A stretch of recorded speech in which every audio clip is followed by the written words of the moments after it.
All right, let's do a gym tour of my garage. This is a 4-car garage, and I started powerlifting whenever I was in my early 20s. I started working out when I was 14 years old, and I was really big into bodybuilding. But over the years, I got out of bodybuilding and got more into powerlifting and competing in powerlifting. And I competed for many, many years, all up until I tore my pectoral muscle and had to have surgery. But over the course of the years, I got tired of working out in commercial gyms and having to pay fees and having to deal with other people and the do's and the don'ts. So I slowly started acquiring gym equipment as other gyms went out of business, and I developed this personal home gym that I used for when I was powerlifting, and now I just use it for recreational training and fun.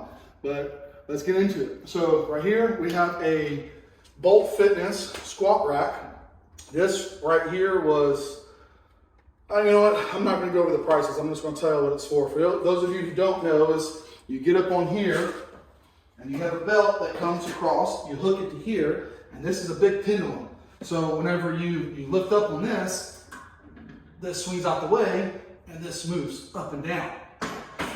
So you can squat, you can have stability, and it takes it off your back and your spine, puts it on your hips, and it's really great for learning how to do like low bar squats and all kinds of different things. This is a really awesome piece of equipment. I really enjoy this.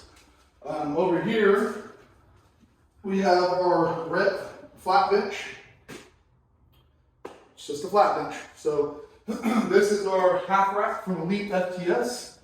It has your safeties and it has your cups, so 1 inch spacing with your plate holders. And this right here I've had for many, many years.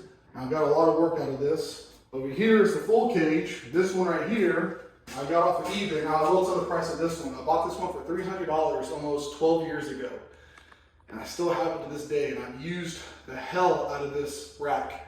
It's 1/8 inch steel. It's rated for 800 pounds, but I've used it. I built these band pegs so I could put pegs on the bottom here for like overloading with bands and whatever else. And then we had got these monolift attachments, and then we mounted them on here so we have a monolift in our gym. Back here we have chains, our belts, our slingshots, our belt squats,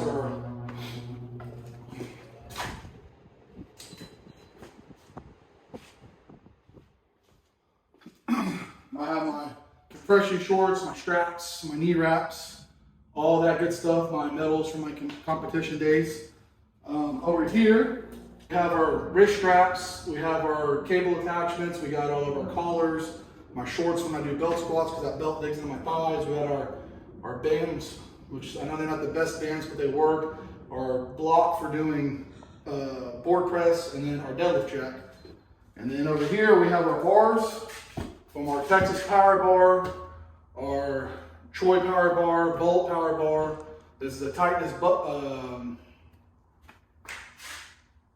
Fitness Buffalo Bar, Swiss Multi-Grip Bar, Safety Squat Bar, and a camera bar. There's some New York barbell out there, even still in business. And then right here we have our hip abduction machine. So I built this one right here. I bought this one because I tore my groin really, really bad doing squats one day, and I decided I needed inner and outer thigh development of the hip abductors and hip abductors. So that's why we bought this one. This is a really cool piece of equipment if you're trying to build up that inner thigh and outer thigh stability for your adductors and stuff. So this right here is a leg press hack squat machine. So this right here goes flat, and you can hack squat, or you can set this up and you can leg press. And I know it's a cable loaded system, but it's basically a 2-to-1. So if you have 400 pounds in there, it actually feels like 200 pounds. If you have 800 pounds, it feels like 400 pounds. And I'm not trying to do no 2,000 pound leg press. With this right here, if you put 800 pounds on here and you do a set of 20, you're a bad mammer jammer. The most I've ever done was I think around 450 for sets of 20. And that was extremely difficult to do. So actually, it's really smooth. I really like this one right here. So then we have our seated calf raise machine. This one right here is for doing seated calf raises. I know a lot of you don't know what calves are and what a raise is, because I mean, who trains calves? Let's be honest. We have our back extension. So this is a 45 to flat for the spin. all the adjustments in between. I love doing this for the hamstrings and the glutes, and depending on where you want to adjust it to where you're going to feel it. This is a really awesome piece of equipment. Leg extension, leg curl machine. This pin pulls out. And now it's a lying leg curl, and you have 3 different adjustments for each setting. I use this mainly for warm-ups.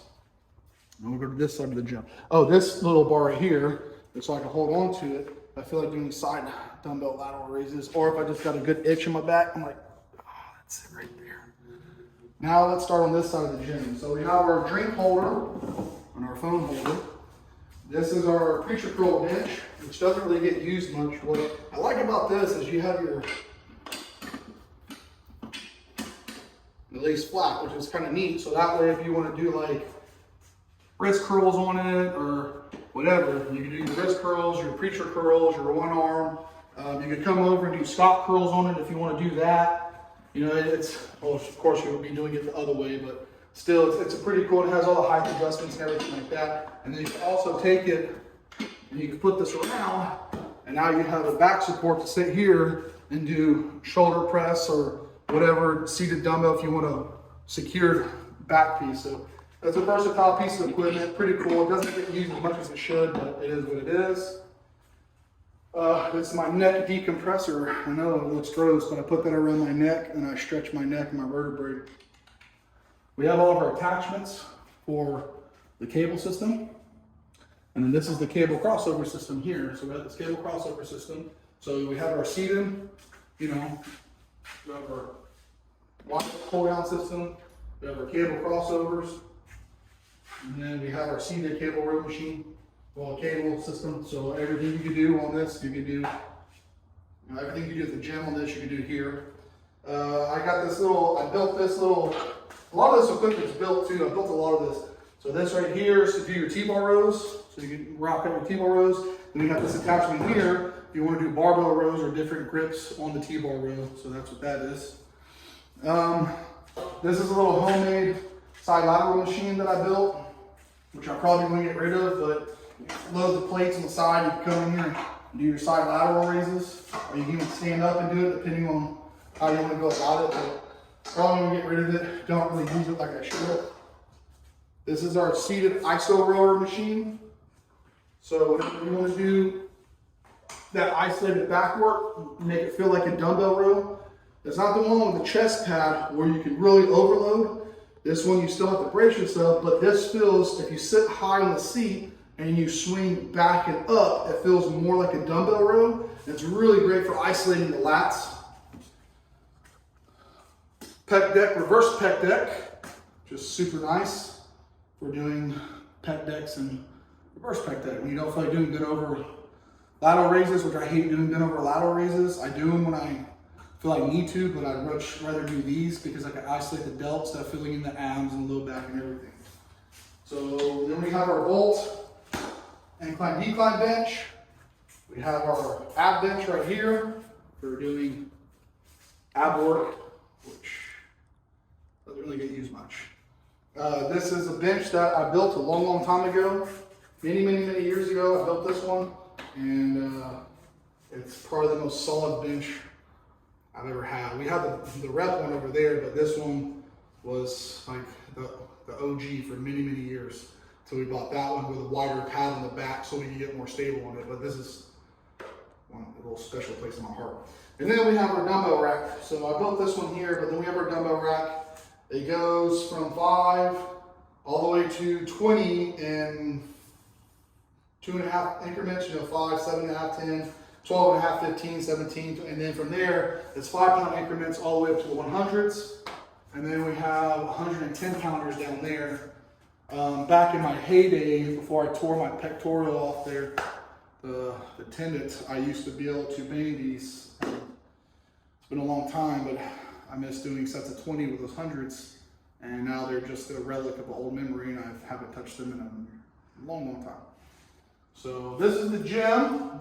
I took many years getting all this equipment and buying all of it, from the lighting, the ceiling, the walls with the plywood, the trim on the walls, the mirrors, the air conditioning unit, the foam flooring, the platforms with the rubber on them. You know, like I said, even the platforms with the stall mats and the rubber, building the bar holder, building the accessory holders in the back, the chain holders, the chalk ball, the deadlift blocks. Built a lot of stuff, bought a lot of stuff, did a lot of things, and now it is what it is. And now I don't use it for competitive training no more. I just use it for fun. Even the the polyurethane rubber coated plates. You know, I took it very serious whenever I used to train, and now I'm just gonna have fun with it. So that's the gym. Tell me what you guys think about it, if anybody even watches this. And then if you have any questions, just leave a comment and I will get back to you if you have questions about any of the equipment, or just about me being a fat, hairy guy that has a lot of cool equipment that doesn't look like I should. So that's it for the video. Thanks for watching.